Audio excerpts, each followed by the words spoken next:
Ahora sí, pues vamos a empezar con un momento de oración y quiero incluir los estados que están siendo o han sido afectados ya por este fenómeno de huracán. Creo que Florida ha sido bastante golpeada, South Carolina, North Carolina, Tennessee, todos han sentido su poquito, ¿no? Así que vamos a orar sobre eso. Padre, en esta hora estamos ante tu presencia y te agradecemos este tiempo que nos permites de reunirnos, reflexionar, conversar. Danos la sabiduría, la fuerza, las energías, las ideas para así hacerlo. Y que sobre todo podamos crear un programa de discipulado robusto, sólido, que dé respuesta de formación y de transformación a nuestras congregaciones. Danos la sabiduría para desarrollarlo, Dios, y ponerlo en práctica y bendecir a nuestras iglesias, Señor. Ahora en especial hacemos una pausa, Dios, para pedirte por todos estos estados que han sido afectados por este huracán.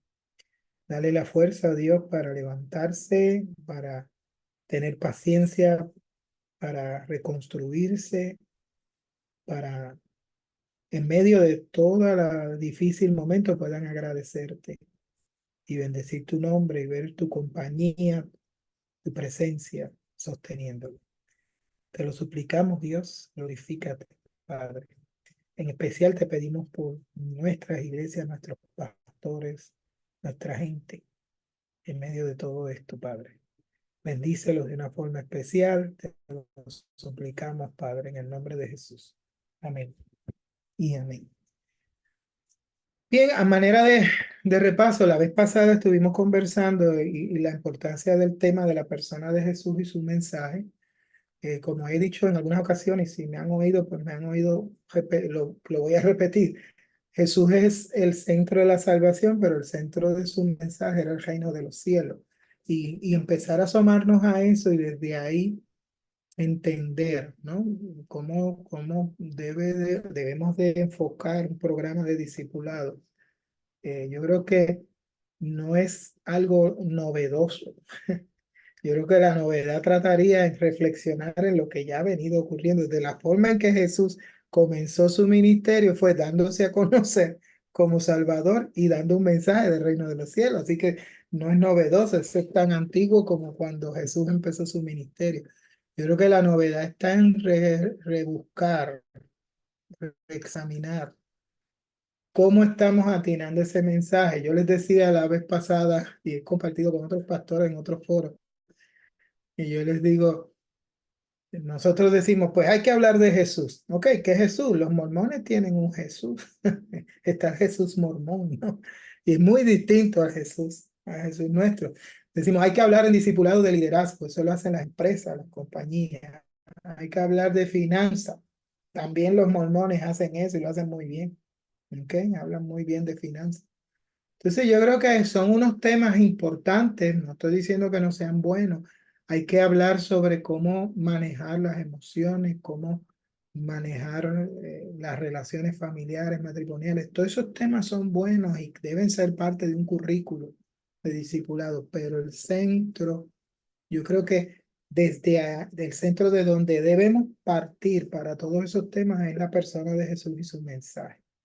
Creo que hay mucha, mucha pertinencia. Es bien importante ese mensaje para este tiempo, para las generaciones existentes ya de la iglesia y las generaciones nuevas que queremos alcanzar, incluso para el no creyente, cómo nos proyectamos.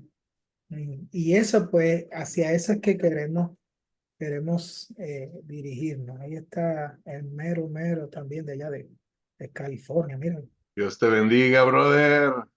hoy puedes hablar. Hoy sí puedo hablar. La vez pasada el micrófono no prendía, ¿no? No, no, era muy temprano, a las 6 de la mañana, 5 o 6, no me acuerdo. Sí, sí, pero el que madruga Dios lo ayuda, dicen acá en Puerto Rico. Está bueno por ser considerado con nosotros. Sí, sí, no, un placer servirle. Estaba hablando con Francisco si quizás buscando otro horario más, quizás una hora antes o algo así que para ustedes es para no cortarles el día a los de allá ni a los de acá, que podamos tener un horario más cómodo. Pero ustedes se están conectando, así que tienen la prioridad ahí por ser los del oeste presentes. Gracias, brother. Bien. Entonces, estaba dando un resumen menos de lo que hablamos la vez pasada, de por qué enfocarnos en la persona de Jesús, en su mensaje y en lo que queremos desarrollar. Hay iglesias que ya tienen un programa discipulado. eh, y nuestra intención es, como les mencioné, crear un programa para todas nuestras iglesias como concilio. Reñir con programas de discipulado es dar una herramienta principal, ¿no? Para nuestras iglesias, porque somos iglesias de Dios y desde ahí queremos reflexionar y preparar. Pero sí dar criterios para si ya hay un programa que lo puedan evaluar y decir, pues fíjate, el que nos están ofreciendo da unos detalles o toca unos tópicos que a lo mejor no hemos estado considerando. Y eso es lo que queremos, dar un mensaje, un programa discipulado completo, robusto, con buenas opciones. El pastor Ramón me dice que tiene desarrollada ya una plataforma en línea que la podemos utilizar, donde podemos subir materiales y bien sea las enseñanzas, eh, videos de enseñanza para que puedan ser enfocados y estamos dándole pensamiento a una serie de cosas para el proyecto, así que vamos a estar desarrollando y vamos a reclutar gente para ciertas actividades. Ahora, hoy quisiera conversar un poco en términos de la persona de Jesús. Porque entonces en estas reuniones no solamente quiero motivar y hablar, sino discutir parte de lo que se va a enseñar en términos de la persona de Jesús, ¿no? Y su mensaje. Porque así tengo el insumo de ustedes y eso es valioso para mí. Eh, Ustedes saben que la persona de nuestro Señor Jesucristo, desde el punto de vista teológico, siempre se ha mirado su doble naturaleza, la naturaleza humana, la naturaleza divina. Y una de las maneras que la teología ha buscado reconciliar esa doble naturaleza de Jesús es con su acto de entrega, de sacrificio, ¿no? Como Cordero de Dios, el Cordero perfecto, porque era humano para pagar la deuda humana, pero a la misma vez era divino para que fuera el sacrificio perfecto, eterno. Eh, eh, el suficiente Salvador, entonces es Jesús por esa doble naturaleza. Sin embargo, en la historia de la iglesia, desde sus principios, ¿no? Desde su comienzo, los cristianos, cuando la iglesia primitiva originaria empezó a alcanzar los gentiles, pues empezó a defender esa figura de Jesús y esa doble naturaleza. Y curiosamente había mucha resistencia no con la naturaleza divina de Jesús. Hoy quizás habrá su problema con eso también, pero en aquel entonces no había tanto problema con su naturaleza divina, era más con la naturaleza humana. ¿Ok? Lo veía, digo Ramón, con una orquesta, ¿no? Dios te bendiga, ¿no? Dios les bendiga. Disculpa, Marcos, estoy viajando a Argentina. Ah, ok, no, tranquilo. Está bien, tranquilo. No, no nos Dios les invitamos, bendiga, hermanos. está bien. Te amamos como quieras. Ok, nada, estaba mencionando entonces que esa doble naturaleza en la iglesia primitiva, cuando empieza a evangelizar a los gentiles, se surge un poco de choque, porque la naturaleza divina era aceptada, y se empezó a propagar de parte de gentiles que se convertían, influenciados por la filosofía griega, que Jesús era un espíritu con apariencia humana, ¿ok? Pero no humano. Así que se empezaban como que a distanciar de la figura, de la parte o naturaleza humana de Jesús, ¿no? Hoy en día quizás no se niega esa humanidad de Jesús, pero nos inclinamos a la parte divina y como que no le hemos dado el lugar al significado de esa parte humana de Jesús. ¿Ok?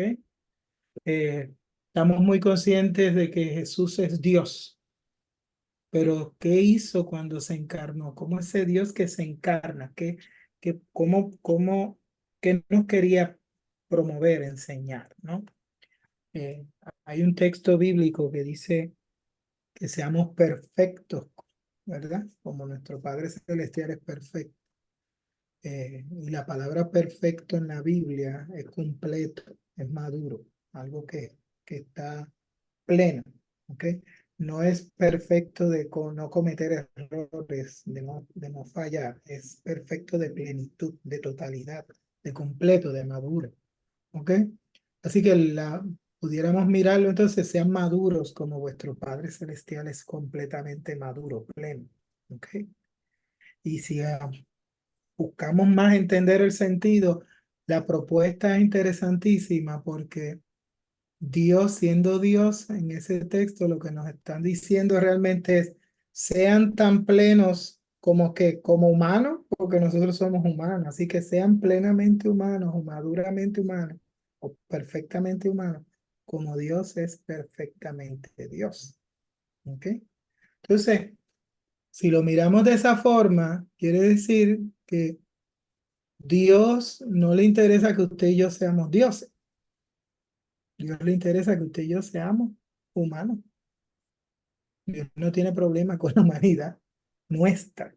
Por eso se le hizo fácil humanizarse. ¿Ok?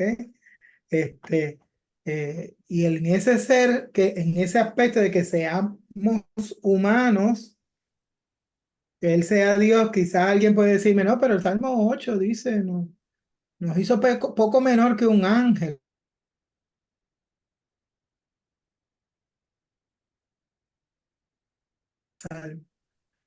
Y pueden decir, pues como que casi quiso que fuéramos dioses, ¿no? No, no, no, no, tranquilo. Sigue diciendo poco menor. No llegamos a Dios, ni a Diosecito. ¿Ok? Así que en ese contexto, el texto lo que nos está diciendo es eh, que seamos humanos, no dioses. Dios no, si nos hubiera querido hacer dioses, nos hubiera hecho dioses, nos hizo humanos. Y como humanos, Él valora la humanidad. ¿Ok? Y cuando entonces Jesús se encarna, podemos entonces mirar que no solamente viene a enseñarnos una divinidad cercana, sino a darnos un real modelaje de lo que debe ser el ser humano.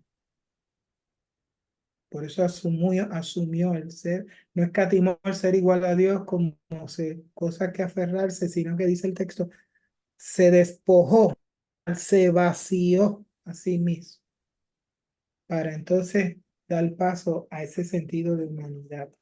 Y entonces desde ahí, yo creo que un discipulado se hace más pertinente si empezamos a dar nociones a la gente de vida,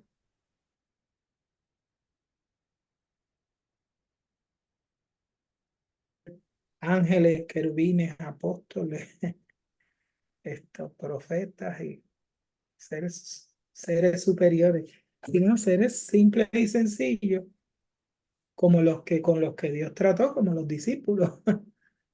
Y formó para que vivieran desde su humanidad la presencia de la gloria de Dios. ¿Okay?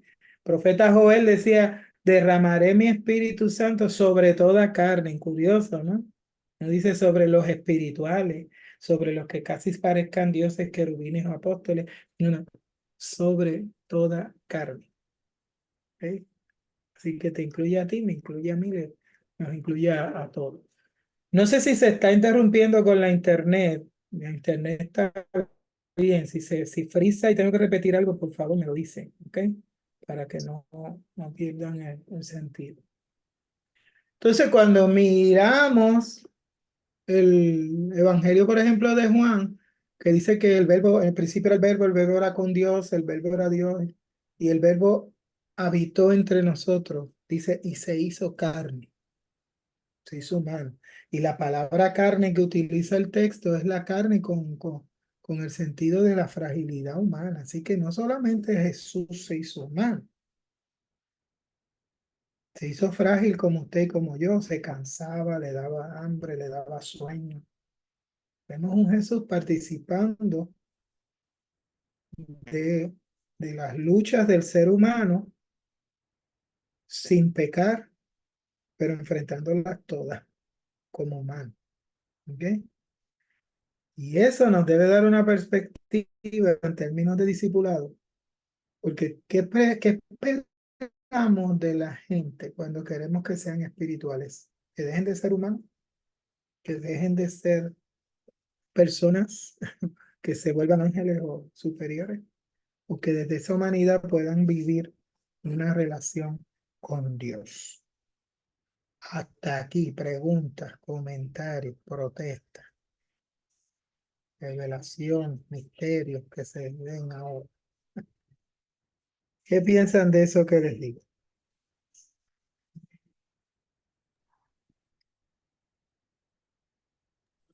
Sí, lo que mencionas, ¿verdad? Es que actualmente se está enfocando el discipulado en desarrollar esa imagen del supercristiano, ¿no? Ujú, Eh, eh, el supercristiano que no sufre, el supercristiano que no se enferma, el supercristiano que todo lo declara y eso pasa.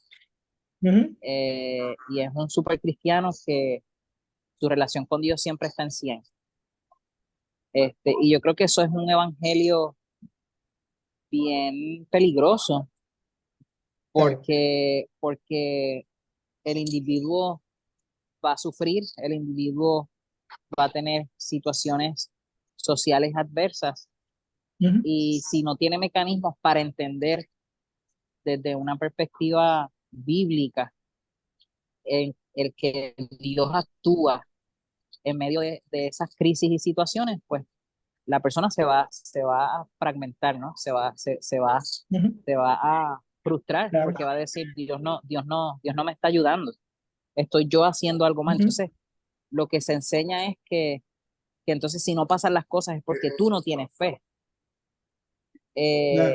Y entonces no se le enseña a tener una relación honesta con Dios, en que cuando yo estoy sufriendo, yo puedo ir donde Dios, Señor, estoy dolido, y Dios me va a entender, y Dios me va a dar las herramientas para yo seguir hacia adelante.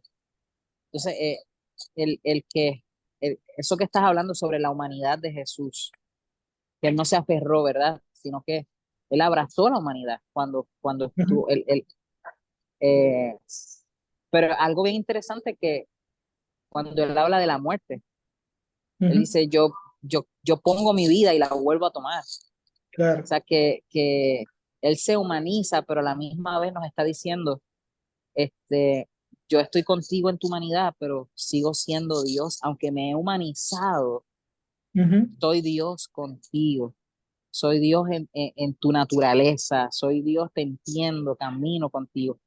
Entonces, esto cuando nosotros podemos levantar líderes en nuestras iglesias que puedan ayudarnos en la pastoral con esa visión de discipulado, es algo poderoso, porque nuestras comunidades hispanas están necesitando eso. ujú, Por ejemplo, cuando un candidato presidencial, y no quiero, ¿verdad?, a ofender a nadie, eh, solamente viéndolo objetivamente, cuando un candidato presidencial le llama a los hispanos que somos unos criminales a todos, pues la comunidad se lastima, la comunidad empieza a verse denigrada. La comunidad hispana en los Estados Unidos necesita una pastoral que sane, no que le claro. condene. Entonces, y claro, no estoy trayendo esto a ninguna perspectiva política, Ujú, simplemente pues es lo que candidatos hablan, como pueden ser candidatos de cualquier partido. ujú, Pero, o sea, lo que quiero decir es la pastoral del cuidado.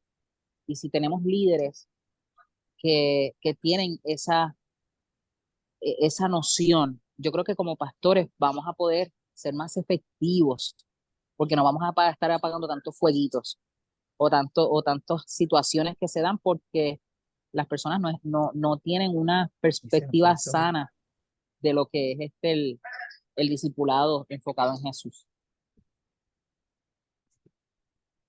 Pastor, por esa misma línea, creo que se llama Ramón, es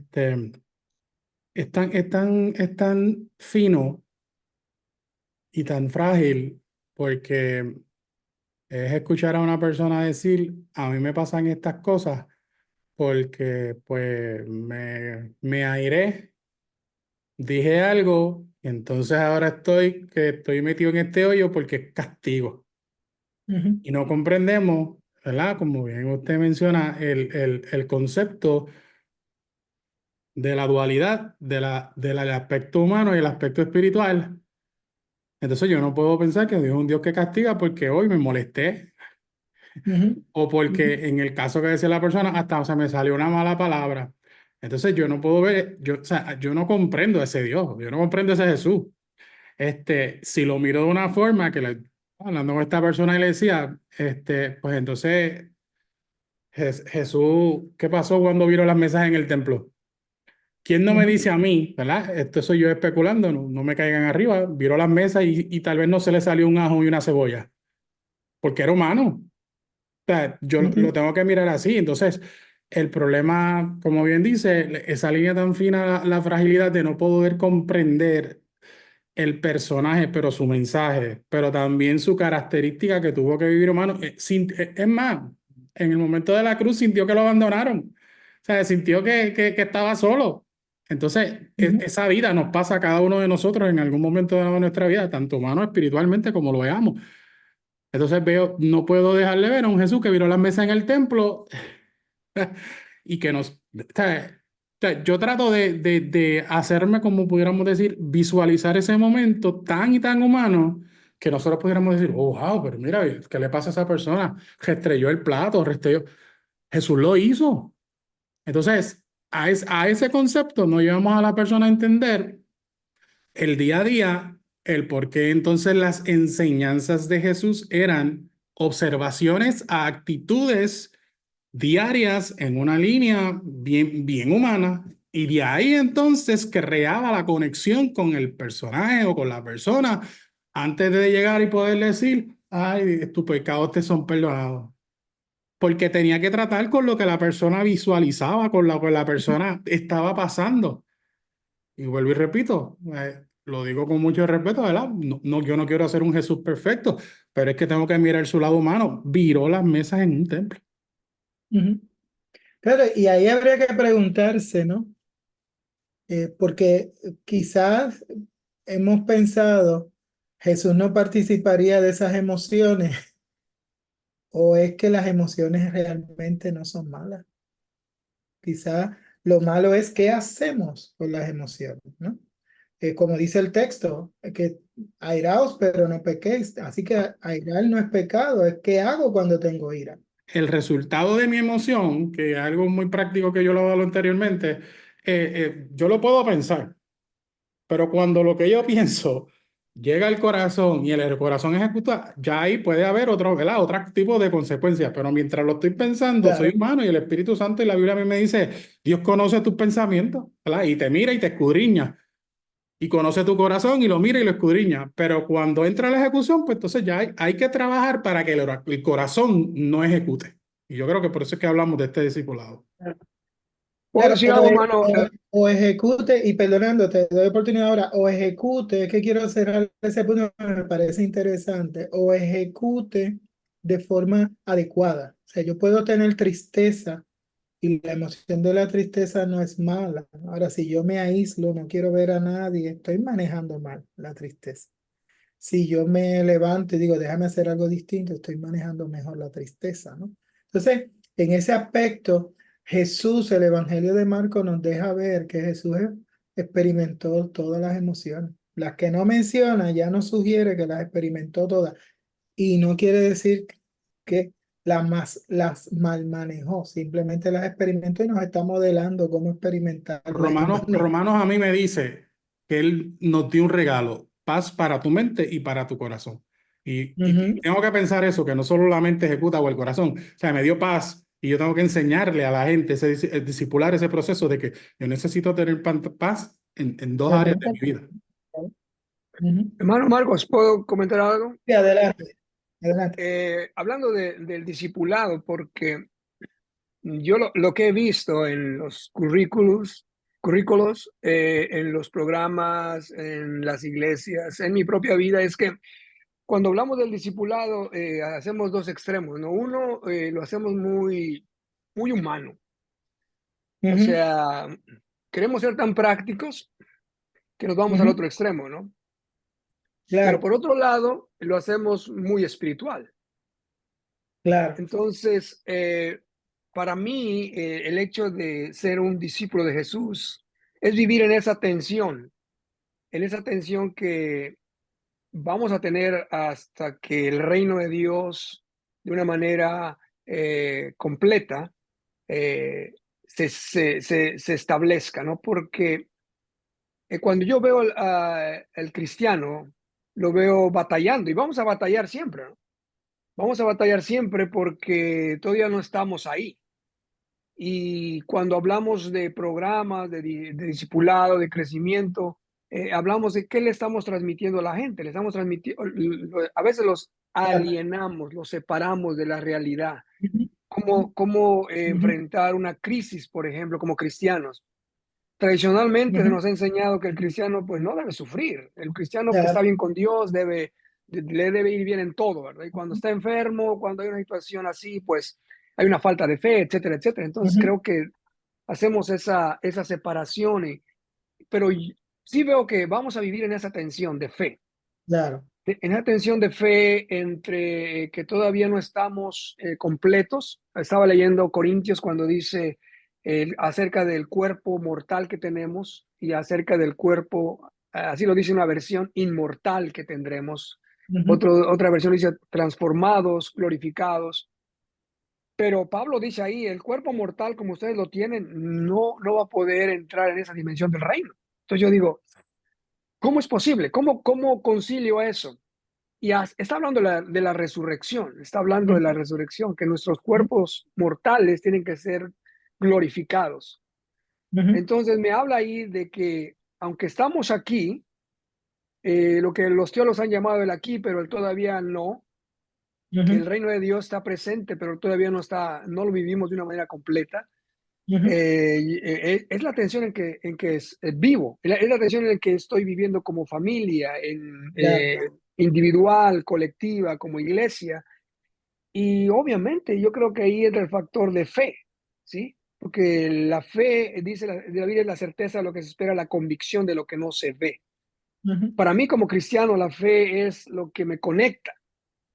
Lo que puede ser futuro se hace presente y lo que es pasado se hace presente. ujú. Porque ¿cómo creo en Jesús si ella murió hace casi 2000 años? Claro. O sea, Claro. es un acto de fe, pero a la vez yo creo que Jesús va a venir. Es un acto de fe. Entonces, vemos atrás y vemos hacia adelante y estoy aquí, ¿no? En Ujú, ese mover. Eh, Ahora, yo creo que obviamente no vamos a encontrar un currículum perfecto porque vamos a encontrarnos a veces moviéndonos en un área y a veces en otra área, ¿no? Y creo que es ahí donde yo creo que entra en juego el Espíritu Santo, ¿no? El Espíritu Santo, Jesús dijo, Él les va a revelar toda la verdad, Él les va a recordar, no un currículum, ¿verdad? Porque obviamente un currículum ujú. es importante, Claro. necesitamos tener una base, pero es el Espíritu Santo el que nos guía, el que nos mueve, el que Ujú, nos va guiando.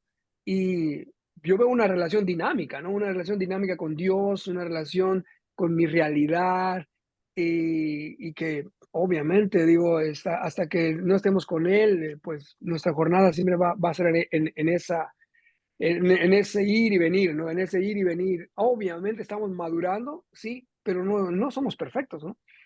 claro. Eh, Quisiera Ujú, ser perfecto, pero no lo soy, ¿no? ujú. Porque estoy en esa jornada, en ese proceso, pero todavía estoy en esa tensión.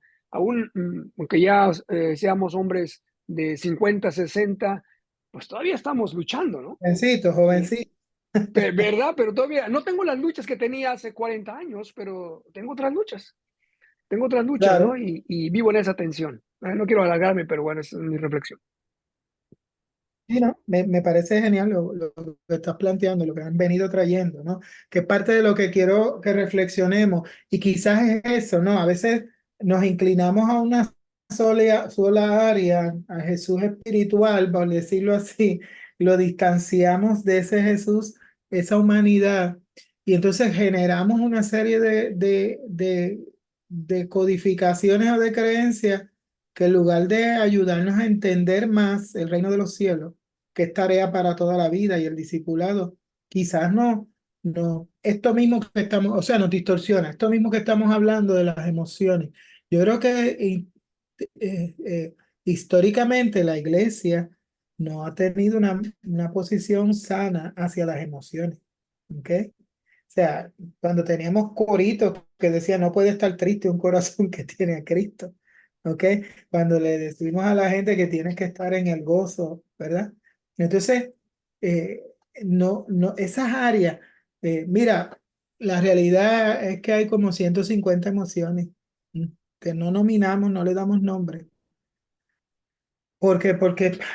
Porque nos han enseñado a no lidiar con las emociones. Sin embargo, vuelvo, el Evangelio de Marcos, por ejemplo, nos deja ver un Jesús que las experimentó todas. Así que, ¿qué es lo que nos está diciendo? No son problemas. Tenemos que redefinir nuestra actitud y nuestra idea hacia las emociones. Sentir emociones no es pecado, es conexión. Si lo miramos así, la fe es algo que se piensa, es algo que se practica y es algo que se siente. Y esa triada la tenemos que empezar a armonizar. Jesús la tenía balanceada perfectamente. ¿Ok? Entonces, ¿cómo Jesús lidiaba con su mundo emocional? Obviamente, como Dios, los teólogos, muchos teólogos, pero como es Dios, las maneja muy bien, ¿ok? Pero cuando se humaniza, nos está enseñando que como humanos las tenemos también. Se fue, pastor. Cuando Isaías decía que Jesús fue experimentado en quebranto.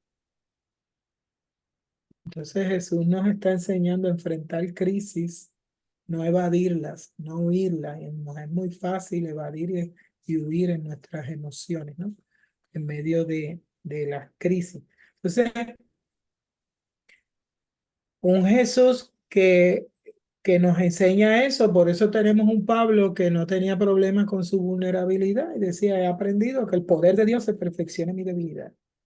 Y vuelvo, ¿son las emociones una debilidad?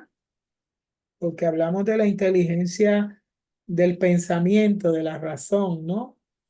Pero también existe un mundo de inteligencia emocional. Y en las iglesias a veces eso lo tronchamos. La única emoción que nos permiten es el gozo. A nosotros los hombres, la sociedad, la única emoción que nos permiten es el coraje. Los hombres no lloran, nos dicen. Entonces ahí nos meten en aprieto. En el mundo el coraje, en la iglesia el gozo. Más nada, no nos dejan experimentar nada más. Jesús lloró. Jesús se regocijó. Hubo un momento en que lloró por Lázaro. Se regocijó y le agradece al Padre porque le ha revelado cosas a la gente sencilla y simple. ¿Eh? Vemos un Jesús indignado, con coraje, volcando mesa por los atropellos y abusos que habían en el templo y en el sistema de sacrificio y economía del templo. Vemos un Jesús afligido por una Jerusalén que es visitada y no entendía su momento de visitación. Afligido por un joven rico que se marcha y le deja. ¿Ok? Y no quiere recibir el evangelio, ¿no? No porque no ofrendó. Se sintió triste porque se fue, porque no recibió el mensaje. Entonces, nosotros vamos mirando un Jesús que nos está diciendo las emociones son parte de nuestra humanidad, cómo las enmarcamos para que sean fuerza en nuestra experiencia de fe y de relación con Dios. Yo creo que el negarla es locura. El aceptarlas y hacer las paces con ellas es bendición. Y yo creo que eso es parte de lo que un discipulado debe enseñar, ¿no? Somos gente física, emocional, espirituales y sociales. ¿Ok? Y eso es sumamente importante para un programa de discipulado. Obviamente, cuando queremos organizar currículo, ¿no? Estamos conscientes, como dice Munguía, y eso es bien importante, el Espíritu nos guía a toda verdad. ¿Ok? Ahora, en la medida en que nos da esa guianza, nosotros como seres humanos debemos ser responsables de organizar todo eso y llevarlo lo mejor posible y comunicarlo lo mejor posible. Lo vemos a través de los profetas, ¿no? El Espíritu les habló y eso sí que los impulsaba en el momento, porque era una palabra que había que traer al momento. Pero tú ves que ellos hacían su estrategia, su organización. Los escritores de los evangelios, cuando uno se fija bien, ellos tenían toda una organización en cómo escribían, inspirados por el Señor, pero con una estructura. Entonces yo creo que cuando hacemos un currículo, organizamos estas ideas, pero me encanta lo que traemos un guía, porque entonces lo que tenemos es que tener la conciencia que no podemos agotar a ese currículo la guianza del Espíritu Santo y ya lo escribimos y aquí lo tenemos todo. No, yo creo que debe ser una actividad que la hagamos con humildad sabiendo que la revelación de Dios en el Espíritu no se agota y que precisamente mientras hayan seres humanos que viven en esta vida, enfrentando la vida como llega, hay un evangelio que necesita darle respuesta en su peculiaridad, en sus luchas, en sus batallas. Yo creo que en eso Jesús era genial, era genial. O sea, si usted Hermano se... Marcos, puedo hacer una Adelante. pregunta. Ajá, Algo nos sirve como para discusión. sí, Eh, ¿Cuál era el currículo para los discípulos?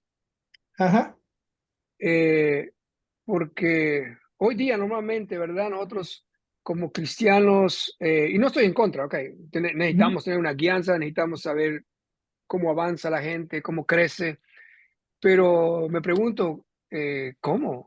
¿Qué, ¿Cómo manejó Jesús eso, no? Porque muy buena lo pregunta. hizo, Ujú, lo hizo de una manera que sería interesante, pues, discutir, el dialogar para poder sacar ujú, los detalles, ¿no? El seguro, punto medular de su discipulado, porque seguro que obviamente encontramos verdades espirituales en su discipulado. seguro, seguro. Y me parece genial la pregunta. Y, sí, y qué bueno que la traes, porque en esa línea es que nos queremos conducir, ¿no? ¿Cómo Jesús lo hacía? Fíjese, lo primero, nosotros estamos muy acostumbrados como pastores a contestar preguntas y nos sentimos como la fuente primaria de información para nuestra gente. Jesús no contestaba preguntas, Jesús hacía preguntas y provocaba preguntas. ¿Usted quiere una buena línea de enseñanza para discipular en su iglesia? Mire las preguntas que Jesús le hizo a sus discípulos. Esas preguntas están llenas de dirección para discipulado. Lo segundo que yo veo, Jesús no entraba curiosamente en complicaciones de definiciones teológicas. El mensaje de Jesús era simple, accesible, que toda persona lo podía entender. Profundo, no pensemos que no era profundo. Atinado era lo que la gente necesitaba, pero Jesús era muy pertinente, es la palabra, muy acertado a lo que la gente necesitaba. Y lo hacía de forma simple y profunda, pero provocaba que la gente que te está haciendo preguntas chocara con lo que está sintiendo, experimentando, pero teniendo una respuesta. ¿Ok? Y, y usted, por ejemplo, ve que Jesús habló de la verdad, pero usted no ve un discurso de la verdad en Jesús. Usted lo que ve es que él dijo, yo soy la verdad. Así que más que pararse y dar una explicación de lo que era la verdad que hizo, ¿qué prefirió hacer Jesús? Dar un modelaje de lo que es la verdad, porque la verdad, finalmente, el mundo afuera no quiere que le hablemos de la verdad. El mundo de afuera lo que quiere es que la vivamos. Así que Jesús encarnó la verdad y nos propone a nosotros que un buen discípulo aprenda a encarnar la verdad de Dios, a vivirla, a practicarla. ¿Ok? Eh, Podemos seguir mirando, pero algo que quería hacer énfasis hoy,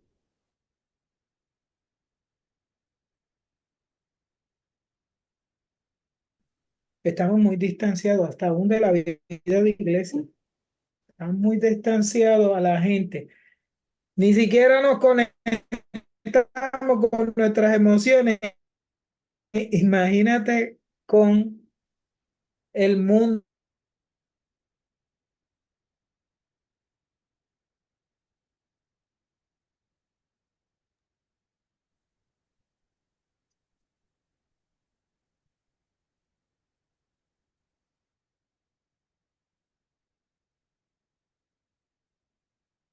Se le llama.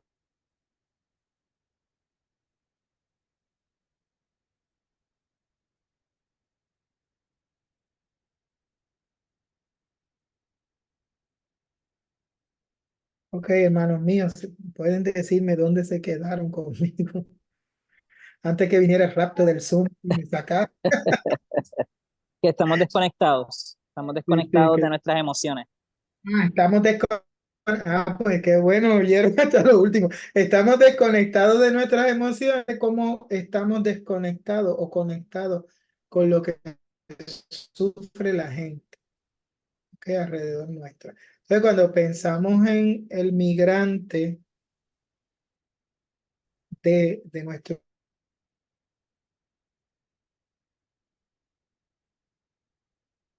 más allá de mirar políticos de lo que dicen y hacen, es mirar cómo históricamente se ha manejado la, la condición de migración. De hecho, la palabra inmigrante, ya yo empiezo a tener problemas con esa palabra desde que entendí la definición. Inmigrante es alguien inaceptado, o sea, alguien inadmisible es la palabra.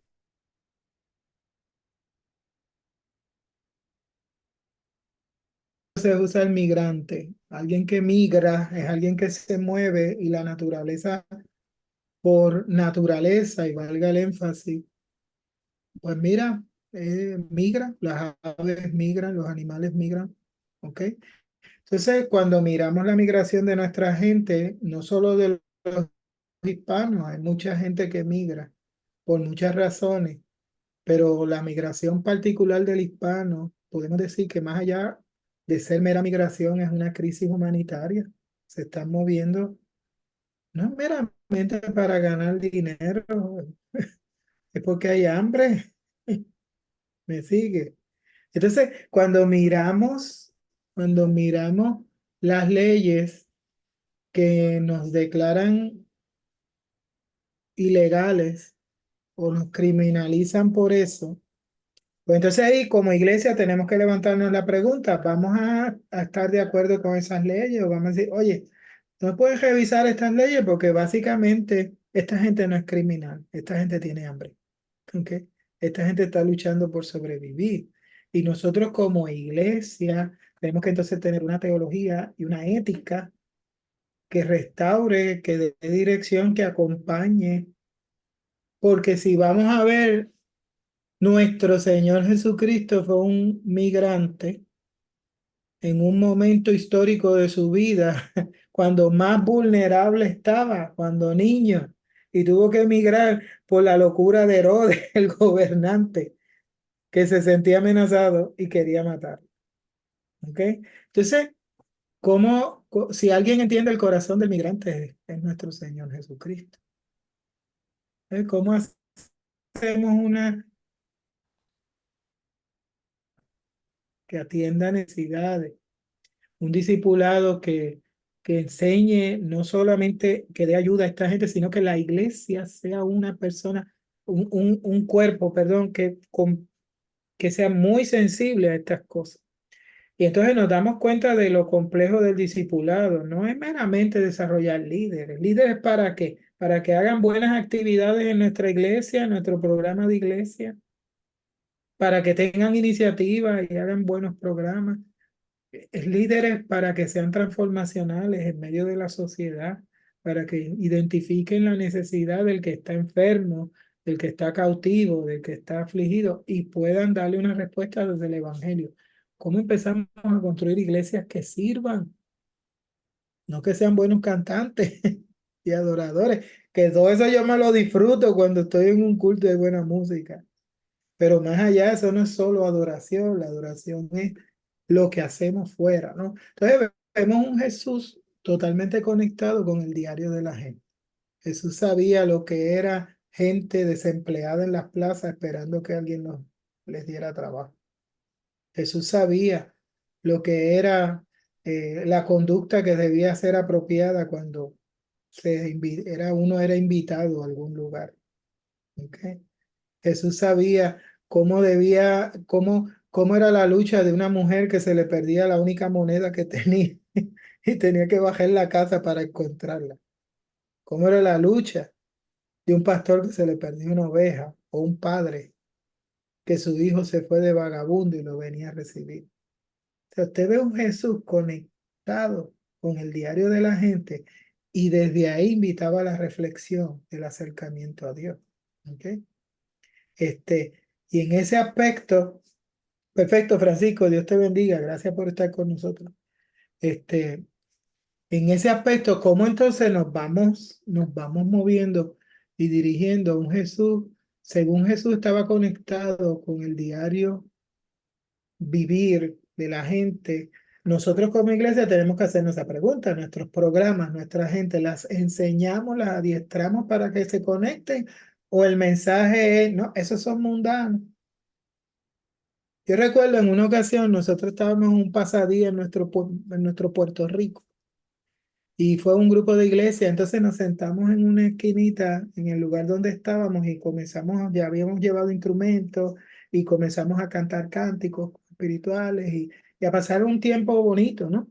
Entonces había un joven que no era de nuestra iglesia, era de otra iglesia que estaban, parece que en la misma modalidad en el área, y al oír la música y los coritos, pues se acercó y se sentó con nosotros y agarró un bongo y empezó a tocar y empezó a hacer parte.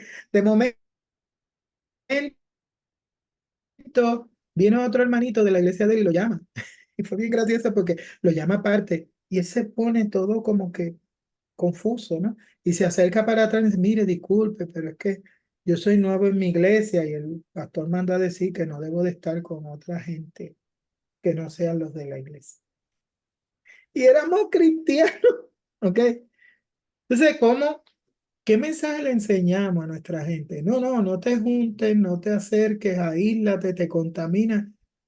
O le estamos enseñando a una iglesia a tener el poder del Espíritu Santo para testificar, para hacer la diferencia, como decía Jesús, no te pido que los quites del mundo, sino que los guardes del mal, para que experimenten el ser guardados del mal y que lleven el bien del Evangelio a otra gente. Entonces, si le quitamos a la iglesia el potencial de conocer no creyentes, ¿cómo vamos a hacer la evangelización? ¿Cómo los vamos a alcanzar para Cristo? ¿Ok? Y estos son retos que tenemos. Hermano Munguía, te veo como con ganas de decir algo. Sí, hermano. A ver, yo creo que es importante, ¿no? Que dialoguemos, porque en el diálogo nosotros podemos, el Espíritu de Dios como que despierta algo Claro. en nosotros y hablar, por ejemplo, de un discipulado encarnacional, es decir, Ujú. Jesús se hizo carne, ¿no? Claro. Y eso lo aplaudimos y decimos, wow, qué tremendo, dejó su trono y lo predicamos. Pero la idea es que la iglesia sea su cuerpo, o es el cuerpo. Claro. Y, y la realidad es que ser encarnacional no es sufrir. Voy a decirlo así directamente. Claro. Es sufrir como Jesús sufrió. Y yo Ujú. creo que en ese nivel es donde batallamos en las iglesias. Porque voy a decir algo. Queremos tener un ministerio de alcance y abrir nuestras puertas a la gente, y eso implica un precio. Claro. Eso implica, primero, abrir la privacidad de nuestra casa. Segundo, implica que vamos a tener que romper con nuestra normalidad, con nuestra tradición, con nuestra comodidad, como familia, por ejemplo, como cristiano. Quiere decir que el servir a la comunidad no es, si lo hacemos un programa, va a ser un programa, pero la realidad es que eh, no hemos llegado a ese nivel de encarnar el ministerio, de decir, ok, ¿por qué? Porque implica sacrificio, Claro, implica romper nuestra agenda. Es decir, yo tengo un plan, pero se rompe esa agenda porque tengo que llevar a esta persona alcohólica, porque necesita. Y aparte de eso, hemos hecho ese trabajo, una labor proselitista, ¿no? Yo no sabía, pero me enteré hoy de que para la iglesia donde estamos apoyando, para que la iglesia pueda dar una ayuda económica, la persona casi tiene que venir a la iglesia. Y es una ayuda de benevolencia. Entonces yo digo, si vamos a ayudar a alguien esperando que esa persona nos pague, viniendo a la iglesia, yo creo que no estamos haciendo un ministerio encarnacional. Es un acto de proselitismo, queremos que la gente llegue a la iglesia. Que no llegue a Jesús, que llegue a la iglesia. claro. Y en ese sentido yo creo que tenemos que romper esos esquemas y así crecimos, hermano, así crecimos porque la iglesia funcionaba de esa manera. Claro, Pero hoy día las iglesias, si quieren ser iglesias encarnacionales, iglesias que representen a Jesús, pues tenemos que arriesgar. Tenemos que seguro. arriesgar y saber que aunque hagamos algo, invirtamos algo, no siempre vamos a tener una retribución. No siempre la gente va a venir a la iglesia, no siempre la gente nos va a agradecer, etcétera, ¿no? Porque de eso se trata de ser encarnacional. Jesús vino, se hizo carne y lo crucificamos. Ujú, Entonces, creo que como iglesia tenemos que llegar a ese nivel, ¿no? El discipulado tiene que llegar a ese nivel en que sabemos o sepamos que tenemos que el sufrimiento es parte de, no tenemos que evitarlo, sino que es parte de, y debemos darle la bienvenida, ¿no? seguro. No estoy hablando que lo busquemos, pero va a venir. Y el Sí, punto llega es solito. exactamente que lo redimamos en el sentido de que podamos ser el cuerpo de Jesús, que se supone somos como iglesia, ¿no? Claro. De hecho, te das cuenta que Jesús no jugó con esa idea, no engañó a la gente desde el principio. El problema que tenemos hoy, el desafío es que es un mensaje más atractivo. Y como la gente pues quiere un cristianismo sin cruces, ¿ok? Y entonces queremos ser discípulos sin cargar cruz, ¿no? Entonces yo reflexionaba hace poco en el profeta Jeremías cuando le dice al rey, mira, vamos a ser restaurados, pero esto no va a ser inmediato. Y otro profeta decía que era en 2 años. Y él le decía, va a haber 70 años, tengan hijos, tengan nietos, levanten porque no vamos a salir todavía. Y fue gracioso porque, bueno, no es gracioso, es trágico. Porque entonces Jeremías lo encarcelaron, pobre muchacho, lo encarcelaron. Y lo- el otro profeta era el famoso porque dijo lo que la gente quería escuchar. Y entonces caemos en este mensaje que es exageradamente positivista. Yo no tengo problema de que seamos positivos, pero tengo problema de que seamos irrealistas en ese positivismo, que no tengamos los pies puestos en la tierra. A veces queremos ser demasiado positivistas, ignoramos la realidad de lo que está pasando. Yo creo que la fe no está diseñada para evadir problemas, enajenarnos de los problemas, decir aquí no está pasando nada porque yo estoy positivo. Yo creo que la fe está hecha para enfrentar las crisis. Ahí es que vamos a ver la mano de Dios. Entonces, siempre hemos dado el diseño de que los milagros son cuando Dios quita un problema. Y no le hemos enseñado a la iglesia que disfrute y experimente el poder de Dios cuando está en medio de los problemas, cuando el león cierra su boca, cuando el horno, aunque arda, no nos quema, cuando la tormenta, aunque siga, podemos caminar sobre las aguas porque nuestro Salvador ya camina sobre de ellas. Entonces, esa parte del discipulado yo creo que, como dice Munguía, tenemos que hacer esa encarnación de Jesús en medio de la iglesia Yo pienso que eso es ya. Yo pienso que eso es avivamiento. Yo pienso que a eso es que nos está llamando el Señor.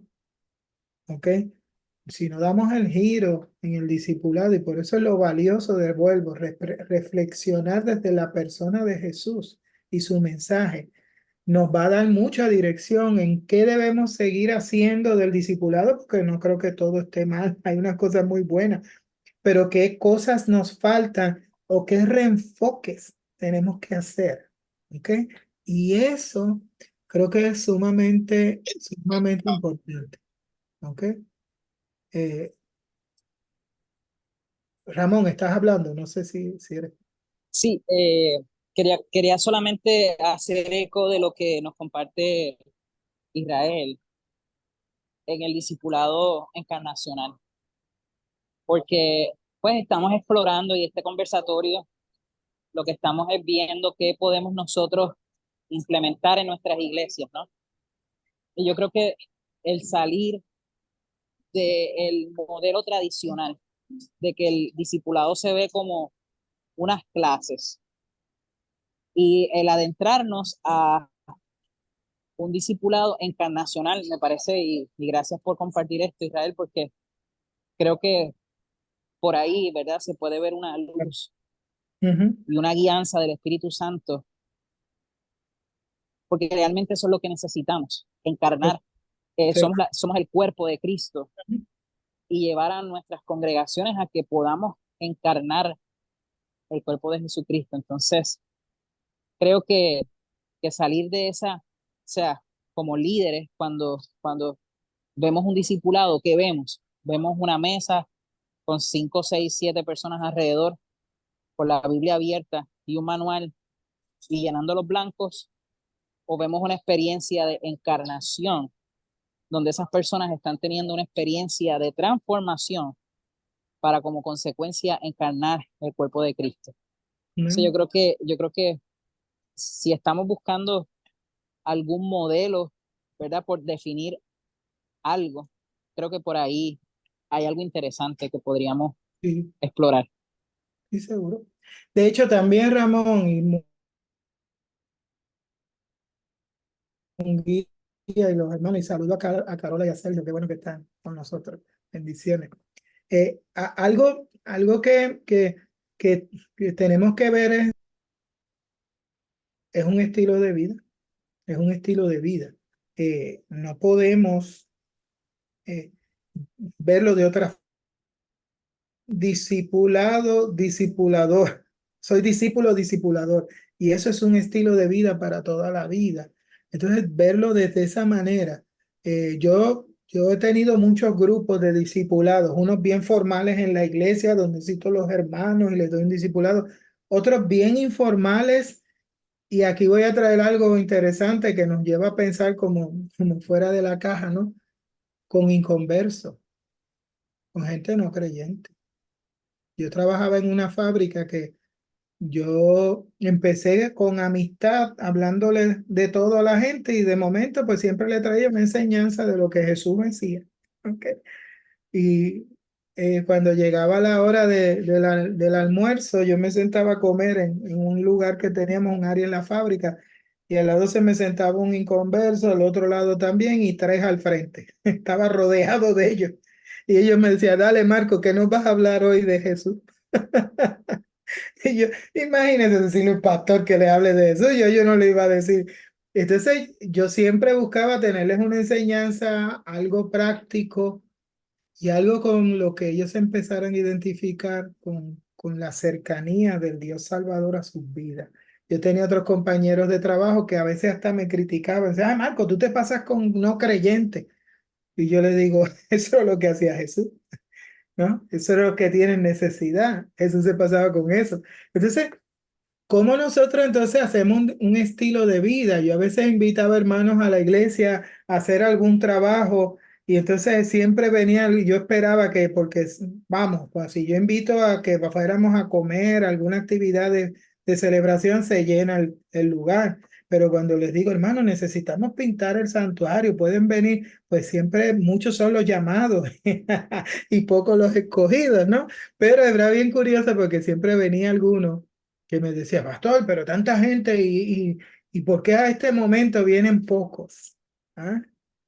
Entonces esa era mi oportunidad para entonces disipularle y enseñarle que la respuesta al servicio es más desafiante, reclama más compromiso, por lo tanto hay menos gente que se compromete. Entonces, ¿qué criterios o qué termómetros? Quizá, como decía ahorita Munguía, ¿qué queremos lograr? ¿Qué objetivos? ¿Cómo lo hacía Jesús? A veces podemos tener unos termómetros equivocados. Pensamos que alguien que está discipulado es porque viene a la iglesia. El COVID nos enseñó que no. ¿Ok? ¿Eh? O sea, ¿qué es alguien discipulado? Mi suegra murió de 103 años, fue creyente toda su vida y era una creyente que ella siempre tenía una frase cuando veía a alguien bien discipulado, ella lo miraba y decía, este se convirtió genuinamente, este es un creyente de verdad. Ella los escaneaba, ¿no? Y los analizaba y era bien graciosa porque en su sabiduría de mujer de muchos años y una mujer muy sabia, sencilla, pero muy sabia y profunda. Ella disfrutaba, ella no lo decía en forma de crítica, ella lo disfrutaba, ella le encantaba ver y darse cuenta que alguien había tenido una experiencia de conversión profunda.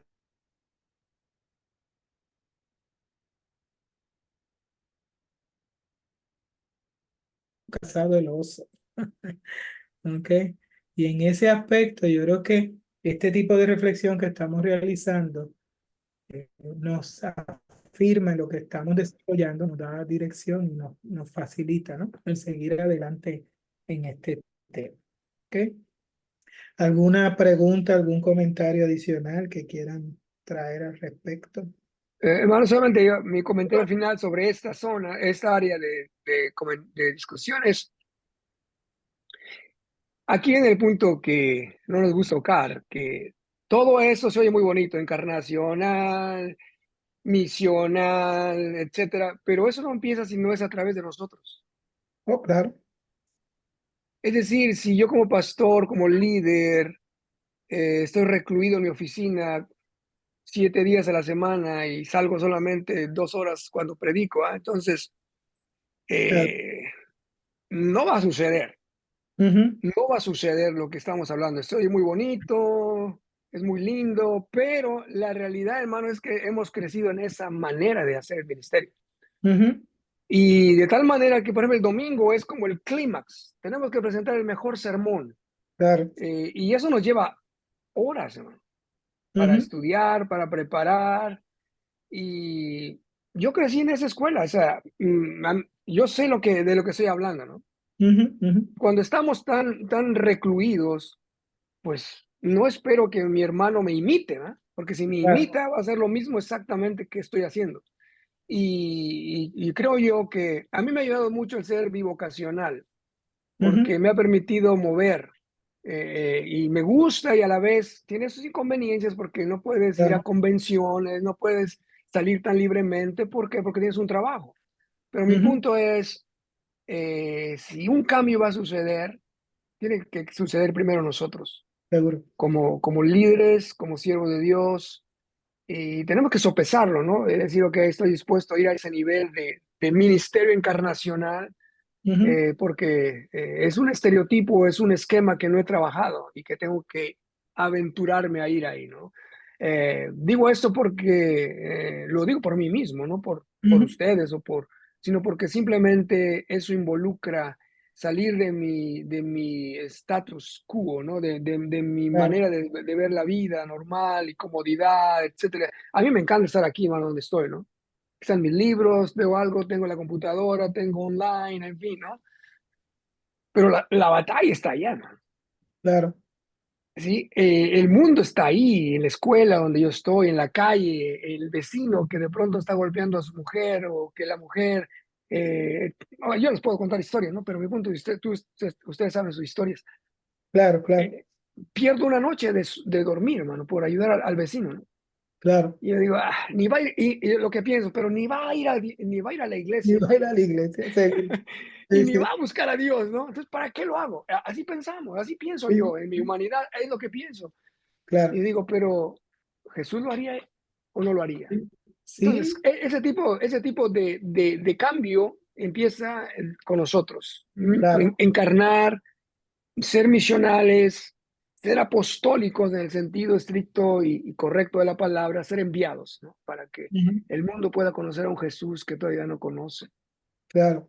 De hecho, quiero comentar esto para ir cerrando, pero darle una nota también a lo que estás trayendo. Creo que sería esperanzador lo dialoguemos, ¿no? Primero, Jesús era un líder laico, ¿sabes? Jesús no era sacerdote, no era de la jerarquía del templo. Jesús era uno más del pueblo.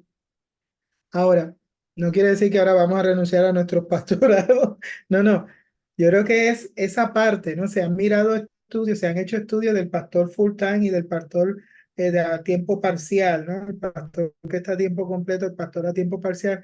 Y una de las ventajas que se ve del pastor a tiempo parcial es lo que trae Munguía, está en conexión con los no creyentes en sus áreas de trabajo, ¿no?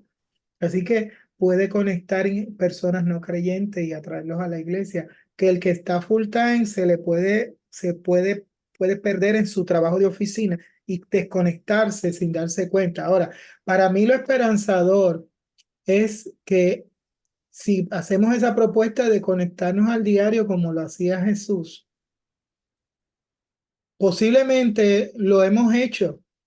Yo creo que el reino de los cielos en esa parte es misterio para descubrir, es ese escenario donde tenemos que cavar, como decía Jesús en una de sus parábolas, es como el hombre que encuentra un tesoro y vende todo y va y lo cava saca el tesoro. O sea, yo creo que tenemos que estar alertas, pendientes a esos momentos que Dios facilita. Ahí vivimos reino, que no necesariamente es en nuestra oficina.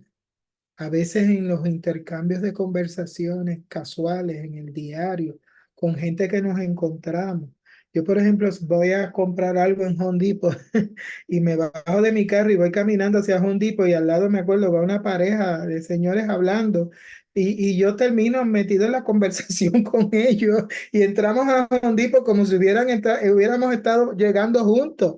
Yo quisiera pensar, la gente pensó, ah, mire, vino esa pareja con el contratista, van a comprar que yo no tengo extraños ahí, yo me conecto, si veo a alguien que levanta alguna banderita de alguna situación, yo estaba en un sitio desayunando, estaba solo, y veo a este joven que a todas luces, pues, no está bien en su salud mental.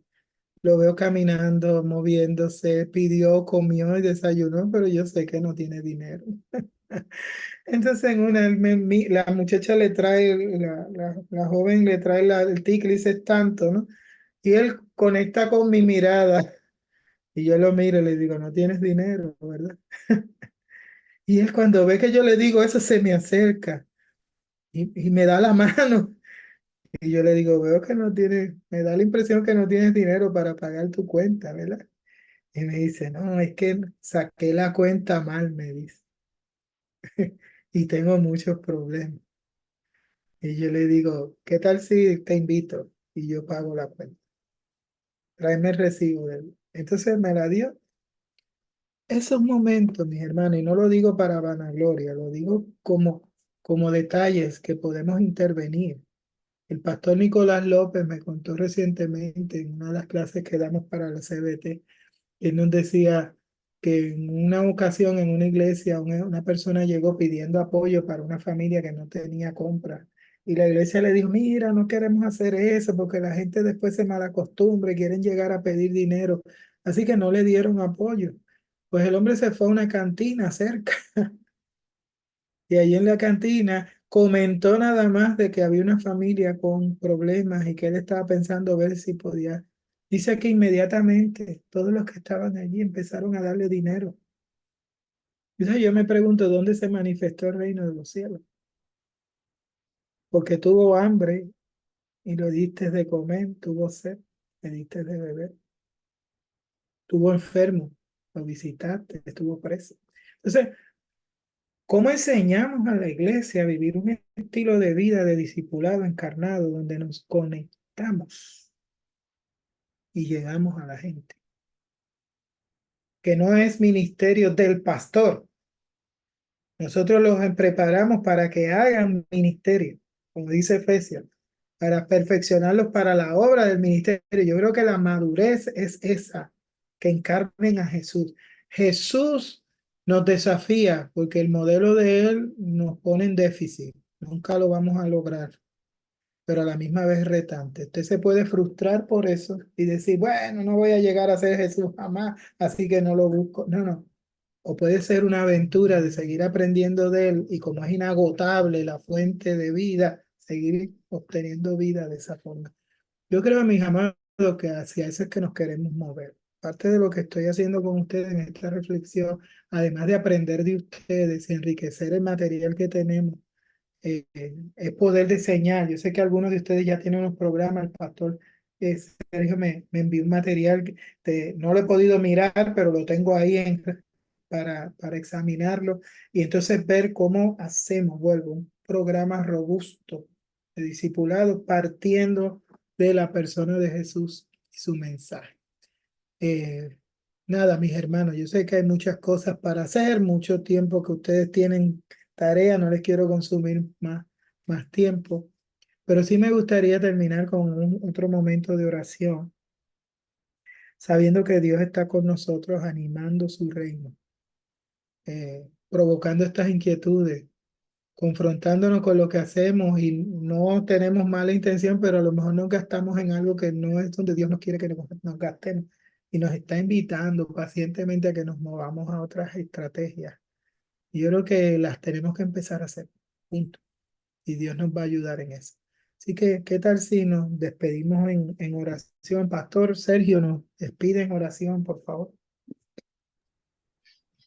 ¿Cómo le va? Disculpen primero que nosotros pusimos en internet hora de 1 p.m. y nos tiró a Argentina 2 horas de diferencia, por eso entramos tarde. Les pido No se disculpas. preocupe, no se Sí, preocupe. Pastor Israel, un gusto verlo, querido profesor. ¿Cómo está? ¿Todo bien? Saludos a su esposa, también profesora mía allí, sí, un abrazo grande. Ramón, qué lindo verte, sí, bueno, y a todos allí, sí. Bueno, nos despedimos en oración entonces. Señor, Amén. te damos gracias, gracias por este tiempo, gracias por, Señor, tener este conversatorio, Señor, que para nosotros es edificante poder relacionarnos con todos y cada uno, Señor, de aquellos que se suman a este espacio tan precioso. Queremos bendecir, Señor, a los que se han sumado y a los que hoy no se han podido sumar. Señor, y declaramos que tú vas a sumar a las personas y a los pastores para poder establecer este discipulado en amor, encarnando a Jesucristo, Señor, para poder llevar adelante, Señor, esa obra tan maravillosa que nos diste, que como decían mis hermanos, Señor, es ayudar al prójimo, Señor, ayudar al necesitado, salir de nuestra zona de confort y poder, Señor, llevar un evangelio de poder, de gloria, de amor sobre todas las cosas a las personas necesitadas. Sí, Señor, con mi esposa Carola queremos bendecir, Señor, la obra de Iglesia de Dios, el concilio y todos, Señor, quienes conformamos este maravilloso mover de tu espíritu en la Iglesia de Dios. Y te damos gracias, Señor, por poder reunirnos una vez al mes. Es un privilegio, Señor, poder estar juntos y, Señor, nutrirnos de todas las experiencias. Gracias, papá. Te adoramos, te bendecimos y te glorificamos en el nombre de Cristo Jesús. Amén. Amén, amén. Gracias, mis hermanos. Ramón, ¿ibas a decir algo? Sí, rapidito, no quiero ser, ¿verdad?, añadir más tiempo, pero solamente quería invitarles, hermanos, para que de alguna forma con algún hermano pastor que ustedes tengan conexión, invitarlo, que podamos cada uno de nosotros traer un invitado Ujú, y para que el grupo crezca, ¿no? Creo que claro. estos conversatorios son muy importantes y, y traer hermanos que a lo mejor por X o Y razón no han podido conectarse, pero animarles, invitarles y apoyarles para que se puedan conectar sería interesante. Si cada uno de nosotros podemos traer un invitado para la próxima, será una gran bendición para estas discusiones. Gracias, Amén. Marcos. Gracias, Ramón. Gracias por tu recomendación. Bendiciones a todos. Buenos días. Bendiciones. Bendiciones. Cuídense mucho. Dios los bendiga. Bendiciones. Bendiciones.